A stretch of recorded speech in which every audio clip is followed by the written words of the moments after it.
બેન તમારા જવતલિયા ભાઈ પરેશ ધાનાણી પણ જોડાઈ ગયા છે. પરેશભાઈ, બા કહી રહ્યા છે કે તૈયારીઓ થઈ ગઈ છે, હાથમાં મહેંદી મુકાઈ રહી છે અને કહે છે કે જવતલિયા ભાઈઓ, પટેલ ભાઈઓ પર વિશ્વાસ છે કે અમારું બલિદાન એડે નહીં જાય અને પરસોત્તમ રૂપાલાની ટિકિટ રદ થશે. પરેશભાઈ, પ્રજ્ઞાબા પણ જોડાયેલા છે. પ્રજ્ઞાબા અને આ દેશની તમામ મા બેન દીકરીઓને મારી વિનંતી છે, જી ધીરજ રાખો બેનબા, શાંતિ રાખો. પહેલા બે દિવસ અમારી માટે હતા પહેલા. તમને બી ખબર હશે કે રાજપૂત જે હોય એકવાર કોઈને વચન આપે તો બી પાછા નથી હટતા. તો આ વચન તો અમે બધાએ અમારી જાતને આપેલું હતું કે આપણે જોહર કરશું. તો એ ટાઈમ હતો પહેલા, પાસ થઈ ગયો છે. પણ હું એટલું કહેવા માંગીશ પહેલા કે અમારું જોહર એણે ન જાય. રૂપાલાની જગ્યાએ કોઈ બી પાટીદાર ભાઈ, પટેલ ભાઈ આવશે, અમને કઈ વાંધો નથી, પણ મહેરબાની કરીને ગંદકીને કાઢો આમાંથી પહેલા. બેનબા, પરેશભાઈ, બેનો વિનંતી કરી રહી છે. આ લડાઈ એક ક્ષત્રિયાણીની નથી, આ લડાઈ એક રાજપૂતાણીની નથી, આ લડાઈ આ દેશની દરેક દીકરીઓની લડાઈ છે. દેશની દીકરીઓના દામનને દાગ લગાડવાનો, ગંભીર પ્રયાસ કરનારા લોકોને સબક શીખવાડવા આ કોઈ સમાજ જાગવાનો છે. બેન, 18 વરણ તમારી હારે છે. મને વિશ્વાસ છે કે બધા જ અમારી સાથે છે ભૈલા, અને બસ અમારી આહુતિ આપવાનો ટાઈમ આવ્યો છે ભૈલા. જે અમે આપશું તો આગળ જઈને પાટીદાર ભાઈઓ અને રાજપૂત ભાઈઓ, અમારા બંને ભાઈઓ મળીને આ કામ કરો અને રૂપાલાને જે ગંદકી છે એને કાઢો ભૈલા. બસ આ એક જ અમારી રિક્વેસ્ટ છે ભૈલા. છેલ્લી, તમે ભાઈ છો અમારા, તો બેનની તમારી ઈચ્છા પૂરી કરવી જોઈએ, તો આ ઈચ્છા તમે અમારી પૂરી કરજો. પરેશભાઈ, બેનના હૃદયનો અવાજ સંભળાય છે. બેન ક્યાંક રુદન પણ કરી રહ્યા છે. બસ એમની રુદન નહીં ભૈલા, ખાલી એક જ વસ્તુ હતી ભૈલા. રોવું તો અત્યારે આવતું જ નથી. કાલે 2 દિવસ પહેલા એક વિડીયોમાં મને રોવું આવી ગયું હતું. ઈ માટે આવ્યું હતું કે જ્યારથી હું સમજણી થઈ છું ત્યારથી મારા પપ્પા પણ ભાજપમાં હતા. એટલે અમે પહેલાથી જ ભાજપનું જ વાતાવરણ અમારા ઘરમાં રહ્યું છે.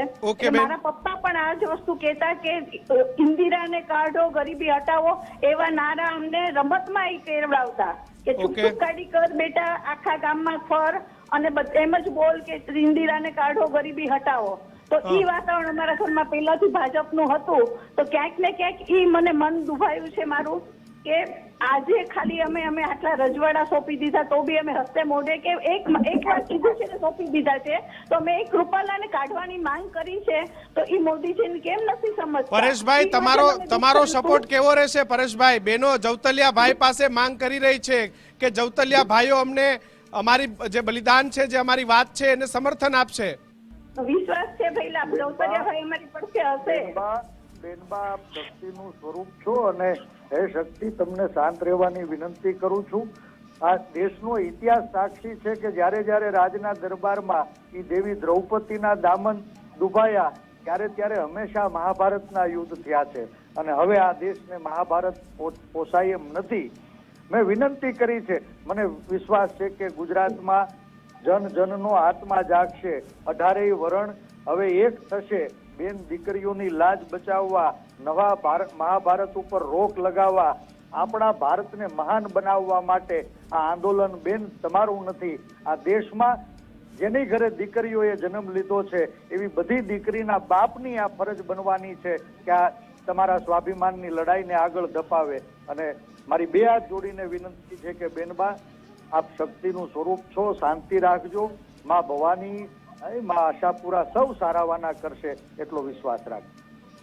વિશ્વાસ છે ભઈલા આપની ઉપર કે અમે અમારી આહુતિ દીધા પછી પણ આ કામ કરીને રહેશો. તો બસ અમે અમારા ગયા પછી પણ આ કામ ચાલુ રાખજો ભઈલા, અને અમે અમારો આત્મા જ્યાં પણ હોય ત્યાં પણ અમને ખુશી થશે ભઈલા. બેન, સંવિધાન પર ભરોસો રાખો, સંવિધાન પર ભરોસો રાખો. બેન, અમારી જેવા કેટલાય ભાઈઓનું જીવન તમને લાગે, મારી માં, શાંતિ રાખો. ના ભઈલા, બસ ના ભઈલા, તમને ખ્યાલ હશે કે રાજપૂત એકવાર જે બોલે છે કરે છે, તો રાજપૂતાણી બી જે બોલે છે. આપણા સ્વાભિમાનના રક્ષણ માટે જીદ જરૂરી છે, જવહર કરવું જરૂરી નથી બેન. જીદની જરૂર જીત થશે એવો મને વિશ્વાસ છે. જીત જો પહેલા થવાની હોય ને તો એક પળમાં બી થઈ જાય. તો હજી તો અમે કાલે 4 વાગ્યાનો ટાઈમ આપ્યો છે. 4 વાગ્યા પહેલા જીત થઈ જાય તો અમારે આહુતિ આપવાની નથી જરૂર. 4 વાગ્યા પછી જો થાય છે કદાચ જીત, તો પછી તમને ઉલટાનું સારું રાજકારણ મળશે પહેલા. અને સમજો કે નથી થતી તો બી મોદીજીને નથી સમજતા, તો પછી આ લડત રાજપૂત ભાઈઓ અને પટેલ ભાઈઓ મળીને લડજો પહેલા. બેન પરેશભાઈ, પરસોત્તમ રૂપાલા છે રાજકીય મેદાનમાં અનેક વખત, તમે તો એમને ઘણી વખત હરાવી ચૂક્યા છો. તમારી પાસે ઘણી બધી રાજપૂત બહેનોની આશા અપેક્ષાઓ. પરેશ ધાનાણી, જ્યારે અહંકાર 7મા આસમાને પહોંચે ને ત્યારે અહંકારે હારવું પડે છે, અને હારવા માટે કોઈ વ્યક્તિએ નિમિત્ત બનવાની જરૂર નથી. મને લાગે છે કે હવે સત્તામાં બેઠેલા લોકોનો અહંકાર 7મા આસમાને પહોંચ્યો છે, અને આ દેશના ગુજરાતના 18 વરણ એક થઈ ભારતીય જનતા પાર્ટીના દંભી શાસકો જે દેશની દીકરીઓના દામન ઉપર દાગ લગાડી રહ્યા છે ને, એના અહંકારને ઓગાળવા હવે આગળ વધશે. પરેશભાઈ, આપ જોડાયા બદલ આપનો ખૂબ ખૂબ